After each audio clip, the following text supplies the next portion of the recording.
할렐루야. 네, 오늘은 6월 넷째 주일입니다. 다 같이 일어나시겠습니다.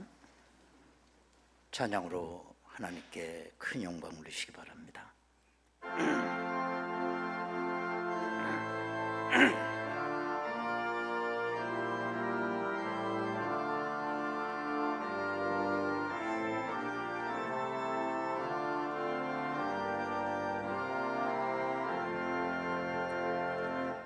왕 대신 주 다 찬양하여라.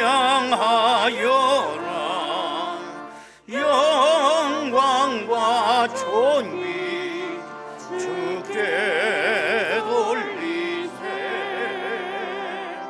하늘 위에 높이 계신 주님의 말씀 위하도다. 소망의 주 다 찬양하여라.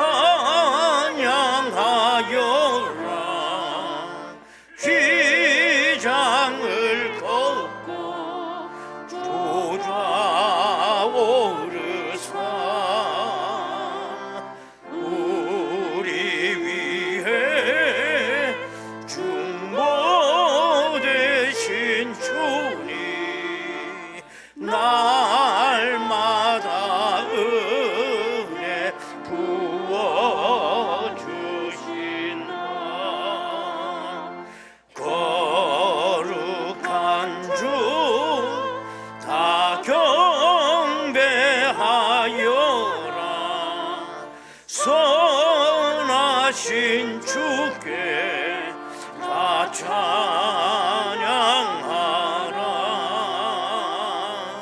전사들도 다 경배하여라.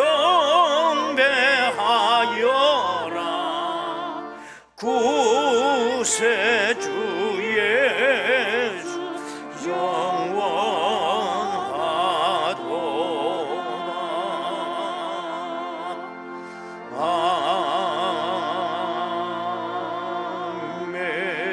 아멘.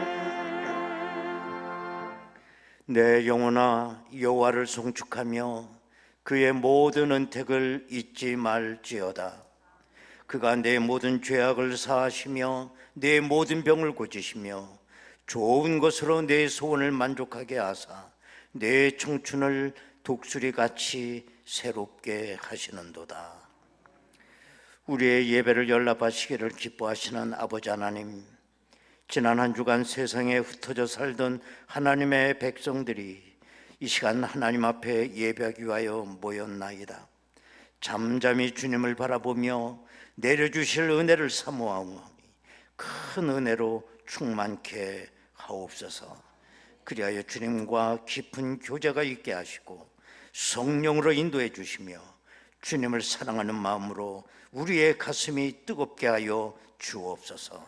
예수님의 이름으로 기도드리옵나이다. 아멘. 이제 다 같이 신앙 고백하오니 나는 전능하신 아버지 하나님 천주의 창조주를 믿습니다. 나는 그의 유일하신 아들 우리 주 예수 그리스도를 믿습니다. 그는 성령으로 잉태되어 동정녀 마리아에게서 나시고 본디오 빌라도에게 고난을 받아 십자가에 못 박혀 죽으시고 장사된 지 사흘 만에 죽은 자 가운데서 다시 살아나셨으며 하늘에 오르시어 전능하신 아버지 하나님 우편에 앉아 계시다가 거기로부터 살아있는 자와 죽은 자를 심판하러 오십니다. 나는 성령을 믿으며 거룩한 공교회와 성도의 교제와 죄를 용서받는 것과 몸의 부활과 영생을 믿습니다. 아멘.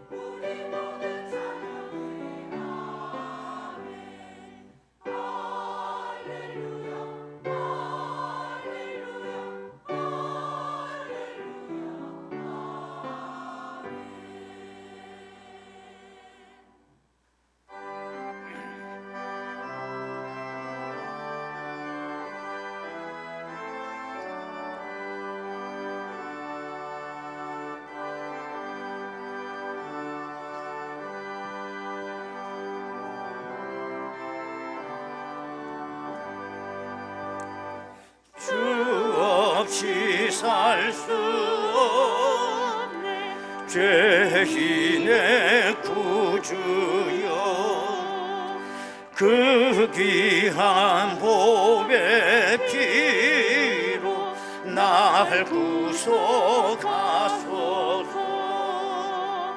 구주의 사랑으로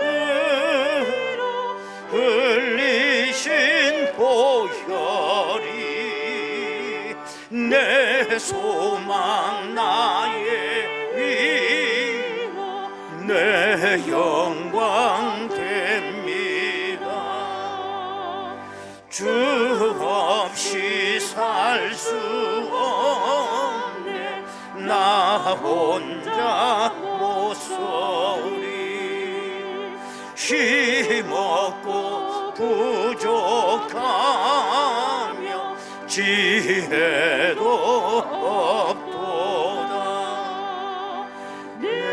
너는 나의 생명 또 나의 힘이라 주님을 의지하여 지혜를 얻으리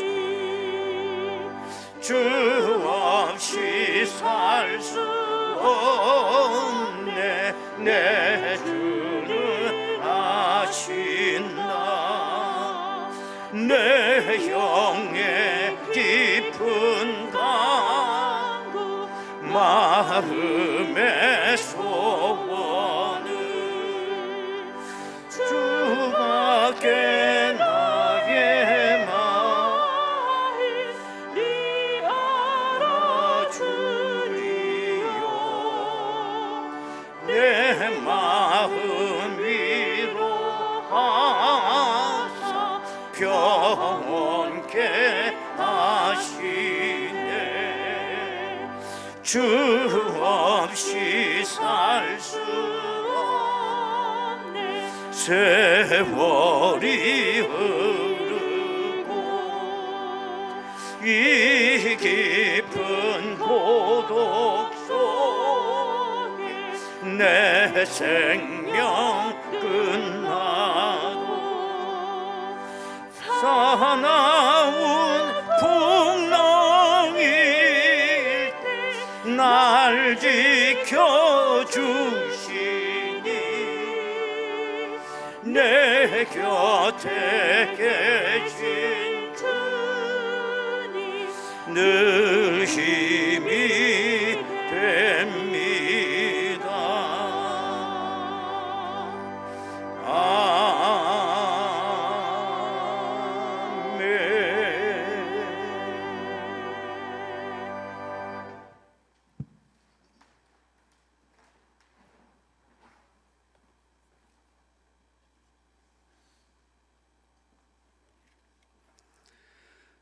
사랑과 은혜가 많으신 하나님 아버지, 오늘 거룩한 주일 아침 이렇게 모여 예배를 드릴 수 있도록 해주심에 먼저 감사를 드립니다. 시대는 날로 약해지고 하나님의 소중함을 점점 잃고 있는 현대를 살아가는 우리를 가엽게 여기시고 하나님 도와주시옵소서, 은혜를 내려 주시옵소서, 다시 회복시켜 주시옵소서. 우리는 나약합니다. 우리는 부족합니다. 세상 살아가면서 죄도 많이 짓습니다. 하지만 여기 주님을 사랑하는 뜨거운 마음으로 함께 모여 예배를 드리니 우리를 불쌍히 여기시고 주님의 사랑으로 용서하여 주시옵소서. 나라와 민족을 위해 기도드립니다. 주님의 축복으로 전쟁과 가난을 이기고 짧은 기간 내에 선진국 반열에 올라 물질의 풍요를 누리고 있는 이 대한민국이 자칫 소돔과 고모라처럼 될까 실로 걱정스럽습니다. 실제 기독교 인구는 줄어들고 있고 주님을 찾고 갈급하는 기도의 목소리도 많이 줄어들고 있습니다. 교회를 회복시켜 주시옵시고 우리의 신앙을 다시 뜨겁게 타오르게 은혜 내려 주시옵소서. 우리 교회 공동체를 위해 기도드립니다. 사람의 목적이 아닌 오로지 하나님의 목적만이 살아 숨쉬는 교회 공동체가 되기를 기도합니다. 예수님의 제자됨을 본받아 서로를 위해 더 아끼고 사랑하며 내가 조금 더 손해보는 마음으로 같이 하나 되는 공동체가 되기를 간절히 기도합니다. 말씀을 전하시는 목사님에게 강건함과 그 말씀의 힘과 축복을 주시옵소서. 말씀으로 인하여 우리의 삶이 변화되는 은혜를 내려 주시옵소서. 임마누엘 찬양대의 찬양의 목소리를 주님 흠양하여 주시옵시고 이 모든 말씀 우리 주 예수님의 이름으로 기도드립니다. 아멘.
은혜로우신 아버지 하나님 감사드립니다.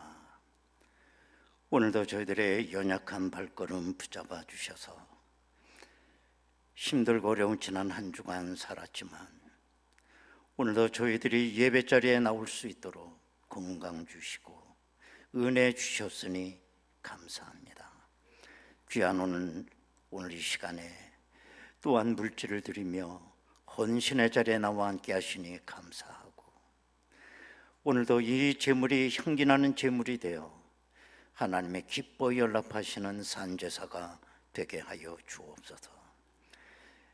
이렇게 세계적으로 기상재해로 말미암아 다 어려움을 겪고 있으며 이 마지막 때의 모습을 저희들에게 가르쳐 주시고 있습니다. 종말론적 신앙을 가지고 날마다 승리하게 인도하여 주옵소서.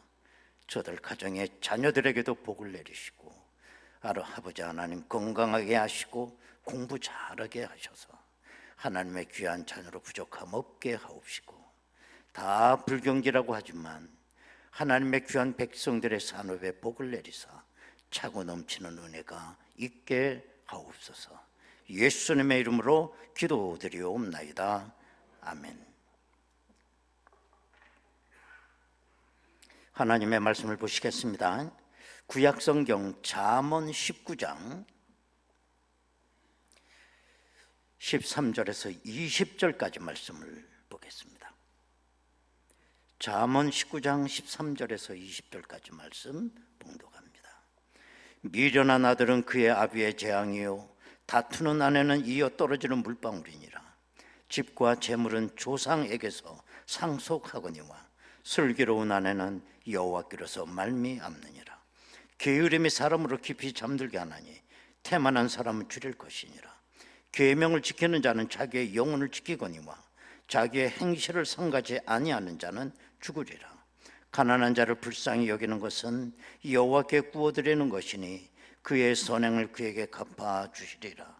내가 내 아들에게 희망이 있은즉 그를 징계하되 죽일 마음은 두지 말지니라. 또 하기를 맹렬히 하는 자는 벌을 받을 것이라. 내가 그를 건져주면 다시 그런 일이 생기리라. 너는 권고를 들으며 훈계를 받으라. 그리하면 내가 필경은 지혜롭게 되리라. 아멘.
할렐루야.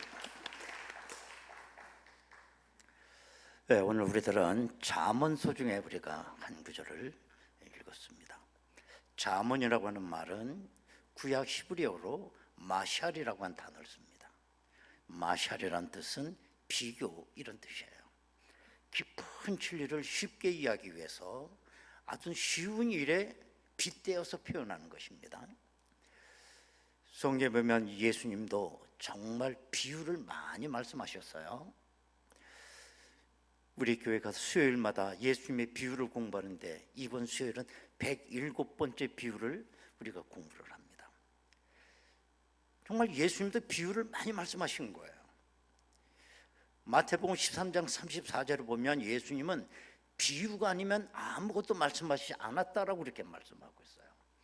자, 그러면 잠언이라고 하는 이건 한자는 어떤 뜻이 갖고 있는가를 한번 이렇게 보면, 저 잠자는 바늘 잠자를 씁니다. 바늘 잠자. 근데 이 바늘 잠이라고 하는 건 두 글자가 합해서 된 말이죠. 하나는 대나무 죽자하고 하나는 봉알 잠자, 봉알 함자, 요 두 개가 합쳐서 잠이 됐습니다. 그러니까 쉽게 말하면 대나무로 봉함한다는 뜻이에요, 이 잠이란.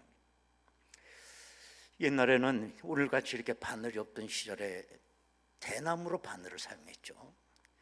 그래서 옷이나 자루에 구멍이 난 것을 그 대나무 바늘로 꿰매서 봉한 것입니다. 그래서 우리 인생의 구멍난 부분이라든지 우리 인생의 찢어진 부분을 정말 지혜의 말씀을 줌으로 말미암아 그 인생의 구멍을 다시 메꾸고 다시 새로워지게 하는 지혜, 이게 어떻게 보면 잠언이라고 볼 수가 있는 것입니다. 잠언서의 이 주제는 뭐냐? 한마디로 말하면 하나님 앞에 인생을 바르게 살게 해주는 지혜다. 이게 잠언의 주제예요. 그래서 잠언의 그 유익에 대해서 잠언 1장 2절에서 5절은 이렇게 말씀하고 있는 겁니다. 이는 지혜와 훈계를 알게 하며 명철의 말씀을 깨닫게 하며 지혜롭게 공의롭게 정의롭게 정직하게 행할 일에 대하여 훈계를 받게 하며 어리석은 자를 슬기롭게 하며 젊은 자에게 지식과 근신함을 주기 위한 것이니 지혜 있는 자는 듣고 학식이 더할 것이요 명철한 자는 지략을 얻을 것이라. 이것이 우리가 잠언을 통해서 얻게 되는 유익이라고 이렇게 말씀하고 있습니다. 이 잠언서는 크게 세 가지 지혜를 우리에게 주시고 있는 겁니다. 첫 번째는 신앙의 지혜입니다.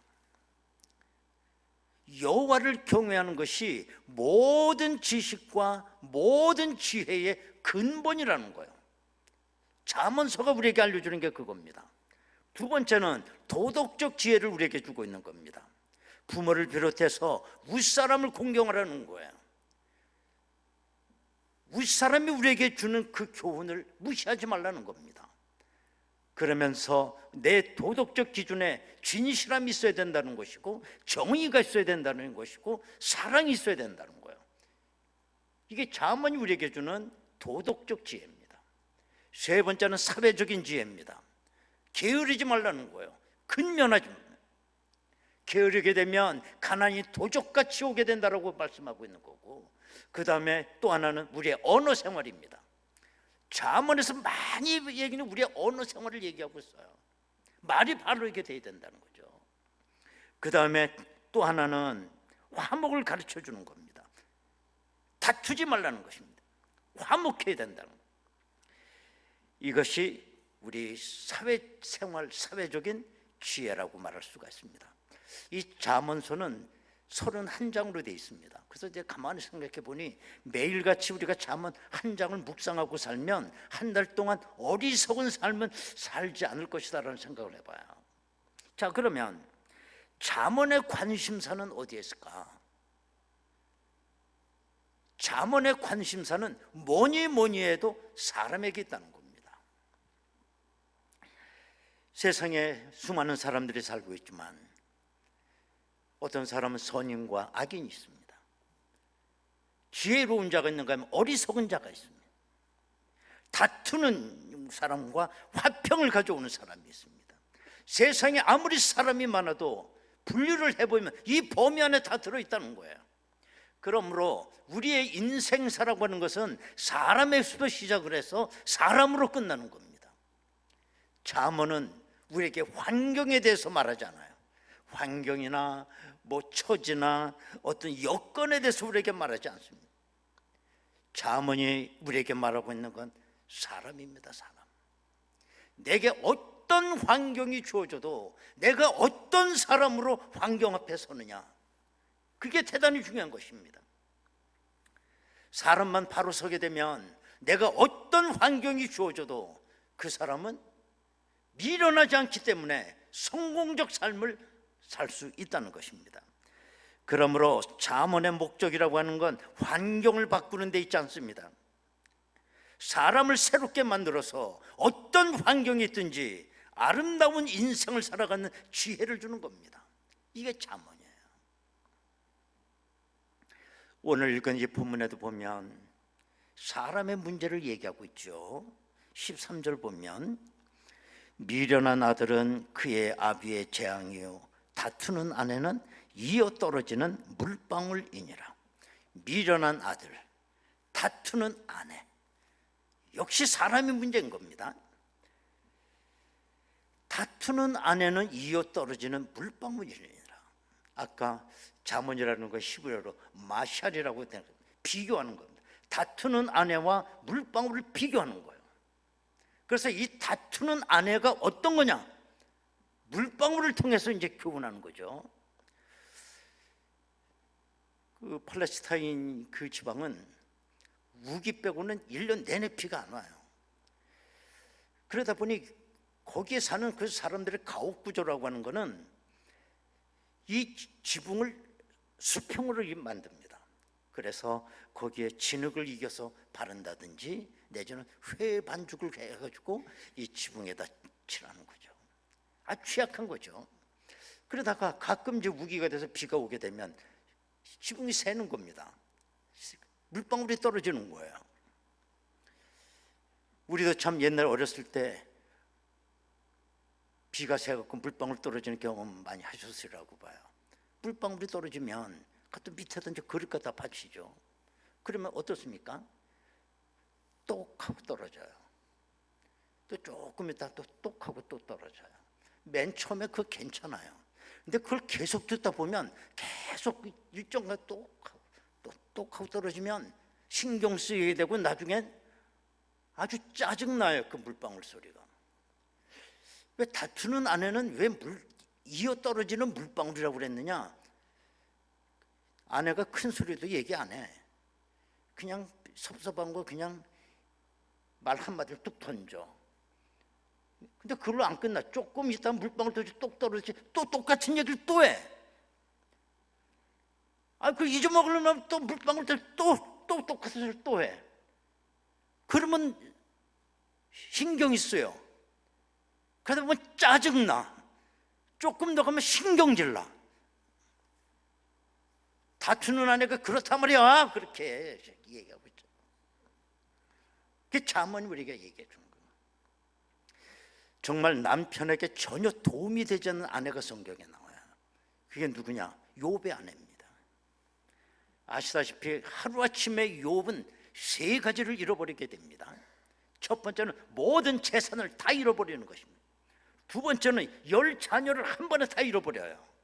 그 다음에 3번 자기 건강을 잃어버리는 거예요. 온몸에 악창이 나서 잿더미에 앉아서 긁어요. 그때 아내의 역할은 어떤 건가요? 정말 남편에게 힘이 되고 용기를 주고 남편과 함께 어떻게 제기를 할 수 있을까? 이렇게 해야 되는 거 아닙니까? 그런데 욥의 아내는 그렇지 않았어요. 욥의 아내가 보면 욥기 2장 9절에 보면 그의 아내가 그에게 이르되 당신이 그래도 자기 온전함을 굳게 지키느냐? 하나님을 욕하고 죽으라. 죽어! 그랬다는 거예요. 그리고 집을 나갔다는 거 아닙니까? 나는 개인적으로 집 잘 나갔다고 생각해요. 이런 사연. 그런가 하면은 이 세상에는 정말 지혜로운 여인도 많습니다. 모세 아내 십보라. 모세는 자기가 백성들에게 율법을 선포한 사람이 실제 자기 아들에게 할례를 행하지 않은 거예요. 그러자 위험이 오게 되자 십보라가 자기 아들에게 할례를 행해요. 그래서 위기를 넘어가는 그렇게 되죠. 또 성경에 나온 아굴라와 브리스길라 부부, 이번에 성주 순례 때 고린도가 보면 사도 바울이 아데네서부터 고린도에 왔을 때 처음에 간 집이 아굴라 브리스길라 천막 짜고 있는 그 집에서 한 달을 머물게 되죠. 거기서 복음을 전하게 되고 이 두 부부가 예수를 영접하게 되고 한평생 사도 바울의 오른팔로를 서래요. 가는 곳마다 따라가면서 복음 사역을 해요. 이 두 부부가. 그런가 하면 마틴 루터가 종교개혁이 벽에 부딪혔을 때에 끝내 자기 남편 마틴 루터가 종교개혁에 성공할 수 있도록 내조했던 캐서린 보라라고 한 그 아내, 주기철 목사님이 신사참배로 말미암아 감옥살이 했을 때에 그 목사님으로 끝까지 순교에 성공할 수 있도록 내조했던 오정모 사모님, 이런 아내들도 있죠. 자, 그러면 이런 슬기로운 아내, 지혜로운 아내는 어디서 얻을 수가 있느냐? 결혼 상담소에서 의뢰해서 얻는 거 아닙니다, 여러분. 14절에 보면 집과 재물은 조상에게서 상속하거니와 슬기로운 아내는 여호와께로서 말미암느니라. 모든 재물은 내가 조상으로부터 내려올 수가 있지만 슬기로운 아내, 배우자도 괜찮아요. 배우자는 여호와께로부터 말미암는다. 자, 우리는 다 결혼하고 다 사는 분들이죠. 자, 배우자가 결정됐잖아요. 이 말씀을 어떻게 생각하세요? 어떻게 생각해? 머리로 생각한다고? 어떤 분은 이렇게 해서 말하겠죠. 하나님 감사합니다. 나에게 이런 좋은 배우자를 줘서 같이 살게 하시니 하나님 감사합니다. 또 그런 사람도 있을 거고요. 또 어떤 사람은 하나님 사람이 없습니까? 어쩌자고 이런 사람을 아무나 눈 감고 주어도 이런 사람은 아닐 겁니다라고 또 그런 사람도 있겠죠. 그렇지 않습니까? 요즘은 여성 상위 시대라 남자가 조금만 실수해도 이혼의 사유가 된다는 거예요. 남자들 조심하셔야 됩니다. 근데 그 이혼 사유가 세대별로 다 다르다는 거예요. 20대 이혼 사유는 뭐냐? 재미있게 안 해주면 이혼 사유야. 늘 남자서 재롱 떨고 재미있게 해줘야 된다는 거예요. 30대는 뭐냐? 나 지금 들어가니 밥 해놔. 그 소리 했다가는 이건 당장 이혼이야. 처먹고 돌리지 말이야. 그냥 밥을 해달라. 그냥. 40대 이혼 사유는 뭐냐? 외출하고 집에 돌아온 아내 어디 갔다 왔냐고 물어보면 그건 반드시 이혼 사유라는 거예요. 그 말 좀 정신 차려 좀. 그런 거 말 함부로 하지 말고. 50대 여자가 나가는데 따라 나가면 이거는 이혼 사유라는 거예요. 어디까지 했어? 60대 살만 닿아도 이혼 사유야. 살만 닿아도. 70대 눈만 마주쳐도 이혼이야. 이혼 눈만 마주쳐. 딴 데 봐야 돼. 딴 데 봐야 돼. 모르는 척하고. 80대 살아있다고. 아직도 살아있다고 이혼사. 그럼 우리가 어떻게 해야 되느냐? 배우자라는 건 하나님께 하나님께서 우리에게 주신 거라고 했기 때문에 내가 정말 팔자 타령하면서 운명처럼 우리가 살아가야 되느냐? 말씀드린 것처럼 잠언은 환경에 대해서 말씀하지 않는다고 그래서 사람에 대해서 말씀한다고 했습니다. 만약에 환경을 변화시켜야 된다면 여러분 끊임없이 이혼을 해야 되고 끊임없이 새로운 배우자를 찾으셔야 될 거예요. 환경을 변화시켜야 된다고 한다면. 그러나 여러분 환경이 나의 행복을 좌지우지하지 않는다라는 것. 불행한 사람의 특징은 뭐냐? 환경이 우리를 행복하게 한다는 생각 때문에 불행해지는 것입니다. 환경을 계속 바꿔 나가는 것입니다. 그러나 잠언은 그렇지 않아요. 환경을 변화시키는 게 아니라 사람을 변화시켜야 된다는 거예요. 이거는 잠언의 목적이 아니라 성경 전체가 우리에게 주시는 귀한 교훈입니다. 오늘도 하나님은 우리를 나를 변화시켜 주세요. 환경을 하나님이 변화시켜 주지 않아요. 오늘도 환경을 위해서 살아가는 나를 변화시킨다는 거예요. 죄인을 의인으로 바꾸시고 어리석은 자를 지혜로운 자로 바꾸고 아무 쓸모없는 자를 쓸모 있는 자로 변화시켜 나간다는 겁니다. 그러므로 여러분 우리가 꼭 명심해야 될 것은 오늘의 나는 완성형 존재가 아니라는 거예요. 오늘도 나는 계속 변화가 되는 내 인생은 아직도 공사 중이라는 거. 다 같이 따라해. 내 인생은 공사 중이다. 공사 중이에요. 언제까지? 나 죽을 때까지 공사하는 거예요. 죽을 때까지 변화가 되는 겁니다. 하나님께서 지금도 사람들을 변화시키는 것입니다. 제자들을 불러 하나님의 사람으로 만들고 핍박자 사울을 편하여 복음 증거자 바울이 되게 하시는 것입니다. 자, 그렇기 때문에 우리가 꼭 기억해야 되는 것은 뭐냐면 우리 기독교의 구원은 뭐냐? 내가 죽어서 천당 가는 거죠. 그거 틀린 말은 아니에요. 그러나 우리가 보다 정확하게 알아야 되는 것은 우리 기독교의 구원은 전인적 구원이라는 걸 기억하셔야 됩니다. 내가 오늘 변화받는 겁니다. 내가 오늘 예수를 만나고 그러므로 말미암아 죄 사함 받고 내가 오늘 하나님의 자녀가 됩니다. 그 다음에 계속 나의 삶은 변하는 것입니다. 그걸 신학적으로 성화돼 나간다고 그래요. 날마다 예수님의 품성을 닮아가는 것입니다. 계속 내가 변하는 거예요. 환경이 변하는 것이 아니라는 거예요. 물론 내가 죽어서 내 영혼이 구원받아 천국 가는 거 맞는 얘기예요.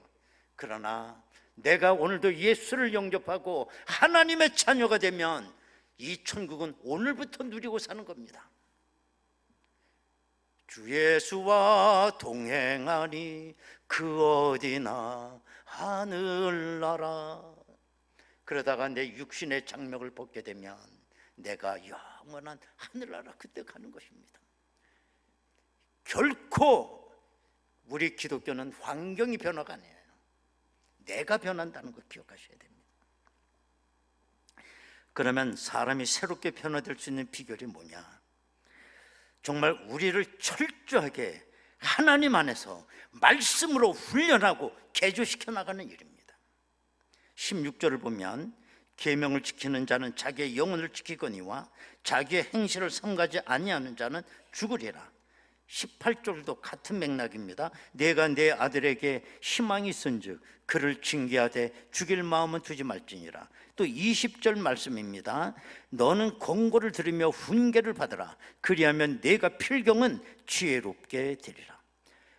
그렇기 때문에 잠언의 목적이라고 하는 건 뭐냐? 죄악과 욕망과 어리석음으로 인생을 망치는 사람들에게 권고하고 훈련하고 가르쳐서 지혜롭고 아름다운 삶을 살게 하는 것이 잠언의 목적이에요.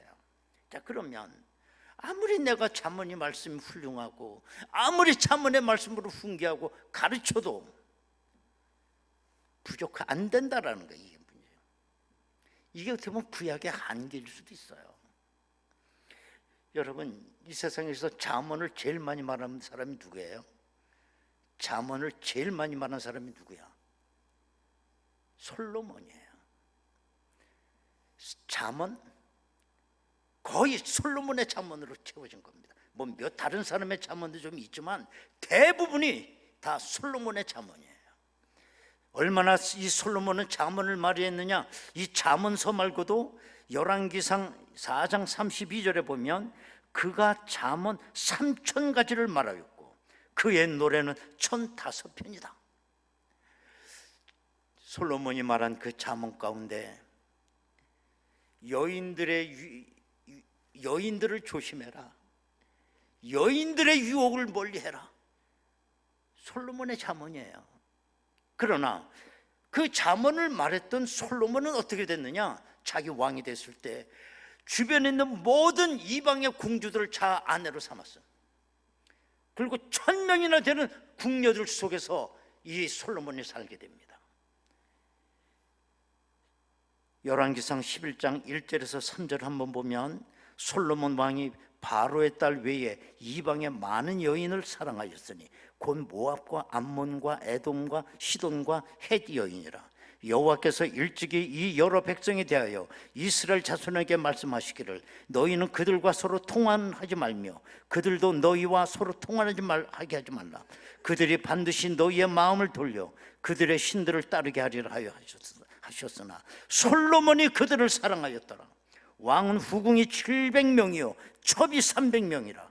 그의 여인들이 왕의 마음을 돌아서게 하였더라. 잠언을 말하는 사람입니다. 그렇게 하지 말라고. 부귀 영화를 누리다가 여호와를 경외하는 것이 모든 지식과 지혜의 근본이라고 잠언을 말했던 이 솔로몬이 하나님을 다 잃어버리게 돼요. 하나님을 경외하지 않아요. 이방 여인이 친정에서 가져온 모든 우상들이 솔로몬 왕궁에 가득 찼습니다. 우상 박물관처럼 돼버린 거예요. 솔로몬이 죽었을 때 참 비참했습니다. 솔로몬이 죽고 이스라엘이 남북으로 분단이 돼버려요. 여러분, 이렇게 우리는 잠언을 읽게 하고 채찍질해 가면서 잠언으로 살게 한다면 어느 정도 개선 효과는 있겠죠. 그러나 그거는 물리적 변화에 불과한 것입니다. 부모님들이 아침에 자녀들에게 늘 잔소리. 어느 누군가 그러더라고요. 잔소리가 뭐냐? 맞는 말 기분 나쁘게 하기. 그게 잔소리라고 정의했어요. 부모님이 잔소리하는 거 틀린 말 하나도 없어. 근데 잔소리 해가지고 그 자녀가 똑바로 됐다는 건 난 들어본 적이 없어요. 오늘도 우리에게 중요한 거는 우리 인생이 물리적으로 변하는 게 아니라 화학적으로 변화가 돼야 된다는 거예요. 그걸 가능케 하는 건 오직 하나, 성령의 능력으로만 갈 성령의. 역사상 수많은 사람들이 성령이 임했을 때 다 화학적으로 변하는 거예요. 그 옛날 예수님께서 부활상천하시고 제자들이 예루살렘을 떠나지 말고 약속한 걸 기다리라고 하는 예수님의 분부 받들어 예루살렘 부근에 있는 마가의 다락방에서 전혀 기도에 힘쓰다가 오순절이 됐을 때 성령이 임하게 돼요. 거기에 모였던 모든 사람들이 성령 충만하게 됩니다. 다락방에 같이 있던 저들이 전부 예루살렘으로 뛰쳐나갔습니다. 그리고 복음을 외쳤습니다. 베드로도 예외가 아니었어요. 그 예루살렘의 거리에 나가서 하나님의 부활 소식을 전했습니다. 그때 오순절 절기를 지키기 위해서 세계 곳곳에서부터 순례자들이 전부 예루살렘에 모였던 그런 상황이었습니다. 물론 베드로는 아람어로 설교를 했을 거예요. 그런데 베드로의 설교를 듣는 사람은 최소한 15개국 사람들이 베드로의 설교를 들은 것입니다. 근데 놀라운 일이 일어나는 게 뭐냐? 설교를 듣는 사람이 다 자기 나라 말로 알아듣더라는 거예요. 이걸 사도행전적 방언이라고 그래요. 방언에는 두 가지 방언이 있어요. 고린도적 방언이 있고 사도행전적 방언이 있어요. 사도행전 방언에 말씀드린 것처럼 듣는 사람이 자기 말로 알아듣는 거예요. 그런데 고린도적 방언은 본인은 방언하는데 그걸 다른 사람 하나도 못 알아들어. 조금 더 실전적으로 말씀을 드린다면 이 사도행전적 방언의 역사는 지금도 일어나고 있다는 거예요. 만약에 사도행전적 방언의 역사가 없게 되면 제가 오늘 설교하는 건 무효입니다. 아무것도 없어요. 오늘 이 자리에는 똑같은 사람이 한 분도 없어요. 성별도 다르고 나이도 다르고 사고관도 다르고 가치관도 다르고 학문도 다르고 추구하는 게 전부 다 달라요. 그런데 설교는 나 혼자 합니다. 제가 설교할 때에 여러분들이 다 여러분들의 사고방식대 들으면 이게 뭔 소리 하는 거야? 하나도 못 알아듣습니다. 하나로. 그런데 제가 오늘도 설교 한 사람 하지만 여기 모인 사람들 다 나이가 하시는 말씀으로 알아듣고 있다면 오늘 사도행전적 방언의 역사가 오늘 이 자리에 일어난 것입니다. 못 알아들으면 성령의 역사가 아니죠. 베드로가 설교했을 때 모든 사람이 자기 나라 말로 알아들었던 것처럼 이 설교를 듣는 시간에 말은 한 사람이 하지만 다 듣는 사람은 누구든지 자기 말로 알아들어야 된다는 거예요. 이게 성령의 역사입니다. 이런 성령의 역사가 여러분 가정에서도 일어나야 돼요. 정말 이 사도행전적 성령의 역사는 소통의 영이고 커뮤니케이션의 역사를 일으키는 귀한 역사가 있는 줄로 믿습니다. 이 성령의 역사는 아직도 진행형입니다. 어떻게 보면 잠언은 말하는 게 중요한 게 아니라 잠언대로 사는 게 중요한데 이걸 살 수 있도록 능력 주시는 건 성령의 역사입니다. 사도 바울은 고린도전서 4장 20절에서 하나님의 나라는 말에 있지 아니하고 오직 능력에 있음이라 그랬습니다. 오직 능력, 성령의 역사로만 사람이 새로워질 수 있고 변화가 될 수 있다는 것입니다. 여러분, 이 불같은 성령의 역사가 오늘도 우리의 삶 속에 잠언이 잠언될 수 있도록 하는 귀한 은혜가 우리 가운데 있기를 원합니다. 여러분, 이 시간 우리 다 같이 한번 통성으로 기도하시겠습니다.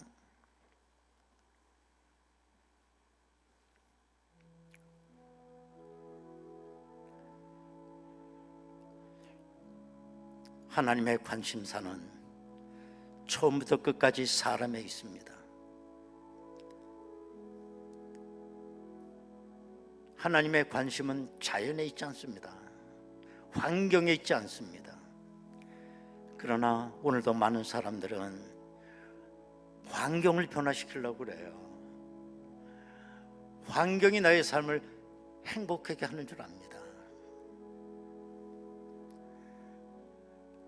우리 주님, 환경을 살리기 위해서 이 세상에 오시지 않았습니다. 우리 주님, 나 한 사람을 변화시키기 위하여, 나 한 사람을 살리시기 위하여 이 세상에 오셨습니다. 하나님의 관심은 나에게 있습니다.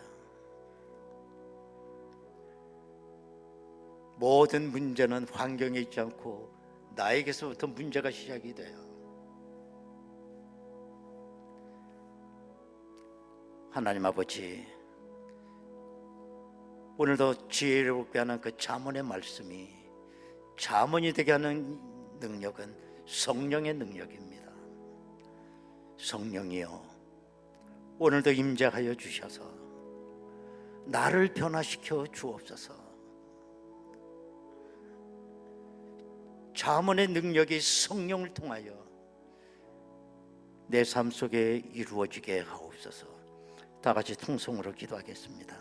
은혜로우신 아버지 하나님, 감사드립니다. 오늘도 우리에게 잠언의 말씀 한마디를 주셨습니다. 그런데 말씀을 알아듣고 깨닫는 걸 통하여 내가 새로워지지 않습니다. 정작 잠언을 말했던 솔로몬은 그 잠언대로 살지 못했습니다. 잠언이 잠언되게 하는 능력은 성령의 역사밖에 없습니다. 아버지 하나님, 오늘도 성령 하나님이여, 내 삶 속에 하나님의 뜻이 이루어지게 하옵소서. 오늘도 천국 백성으로 변화가 되게 하시고 날마다 새로워지게 하여 주옵소서. 우리에게 힘든 상황과 환경이 주어진다 할지라도 환경을 변화시키며 오늘도 우리의 삶 능력 있는 삶을 살아갈 수 있도록 주여 인도하여 주시옵소서. 은혜로우신 아버지 하나님, 우리 주님은 환경을 살리기 위해서 이 땅에 오시지 않았습니다. 나를 변화시키고 나를 살리시고 나를 천국 백성 삼으시기 위해 하늘 보좌를 버리고 우리 주님 이 땅에 오셨습니다. 하나님의 말씀은 읽고 듣는 데서 끝나지 않습니다.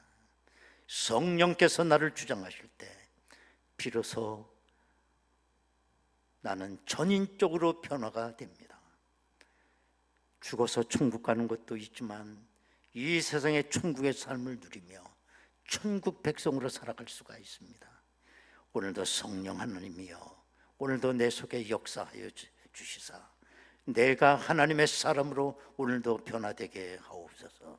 예수님의 이름으로 기도드리옵나이다. 아멘. 453장 찬송입니다.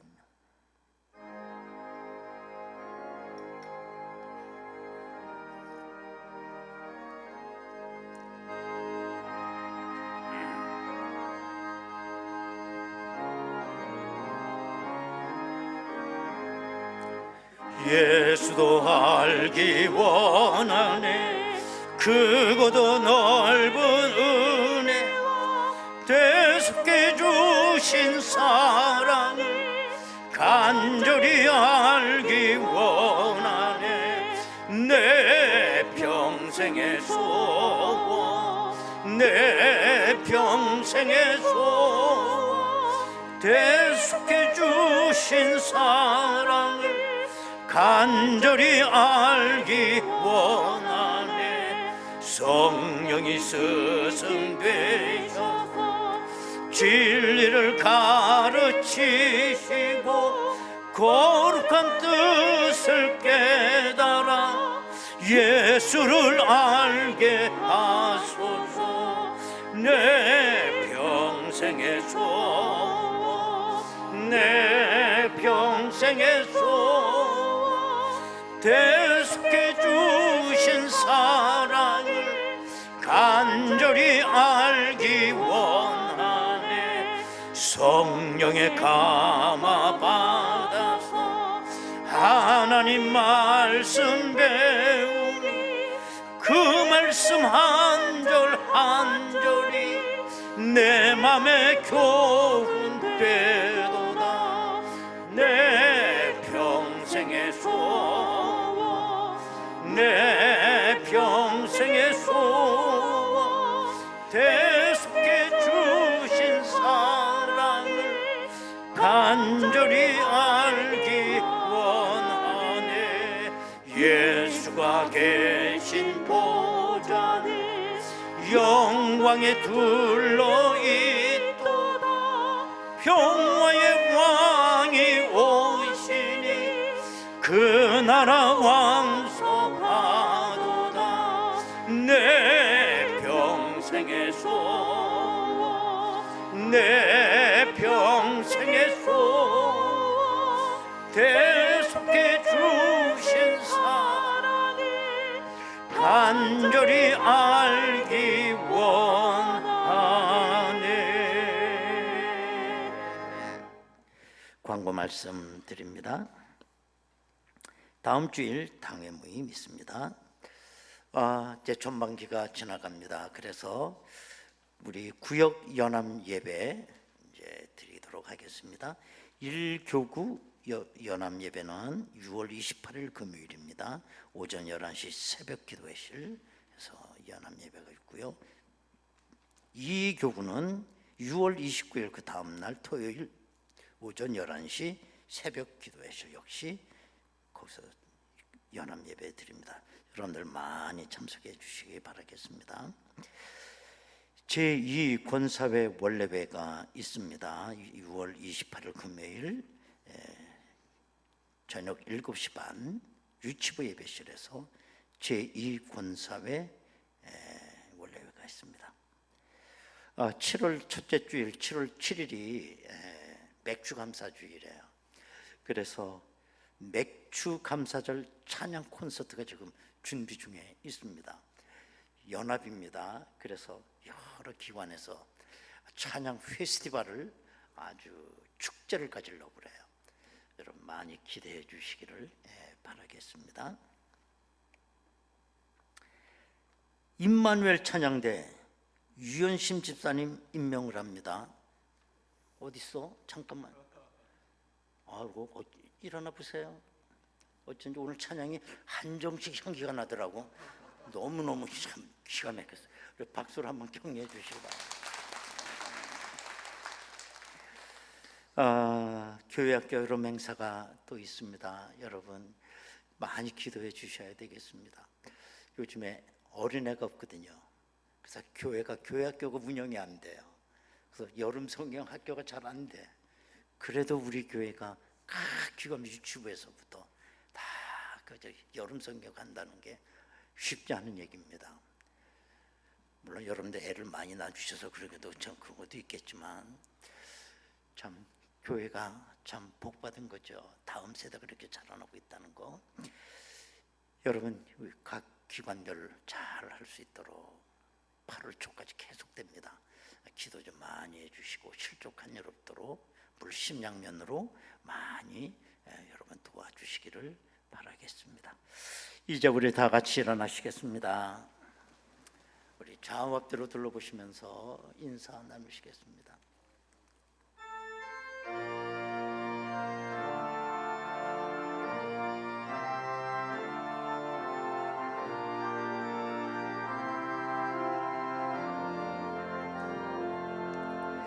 해가 뜨는 새 아침 밝은데 이제 다시 주님 찬양. 무슨 일이나 어떤 일이 내게 도여도 저녁이 올 때 나는 노래해.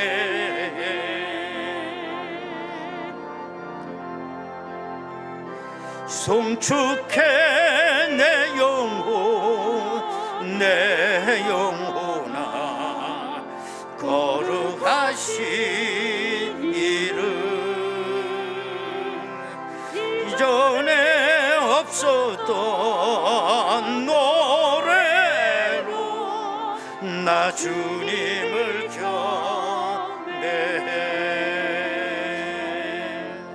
꼭 그날에 나의 힘 다하고 나의 삶의 여정 마칠 때 끝없는 찬양 나 드리리라. 수많은 세월 지나 영원히 송축해 내 영혼 내 영혼 할렐루야. 거룩하신 이름. 이전에 없었던 노래. 우리 두 손 들고 찬양합니다. 할렐루야. 이전에 없었던 노래로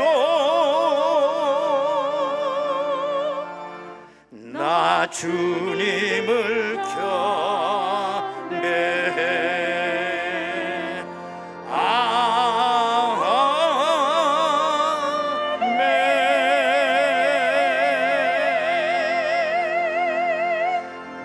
할렐루야. 아버지께 박수로 영광을 드리겠습니다. 아멘. 지금은 우리 주 예수 그리스도의 은혜와 아버지 하나님의 극진하신 사랑하심과 성령님의 감동하시고 내주 충만 교통 역사하심이 하나님의 말씀이 성령을 통하여 나에게 잠언의 능력으로 역사가 되어 내 삶이 변하고 가치관이 변하여 하늘나라 백성으로 이 험한 세상 승리하며 살아가기를 원하는 저희들 심령 위에 저들의 가정과 일터와 자녀들 위해 나라와 민족 위에 지금으로부터 영원토록 함께 하시옵기를 간절히 축원하옵나이다. 아멘.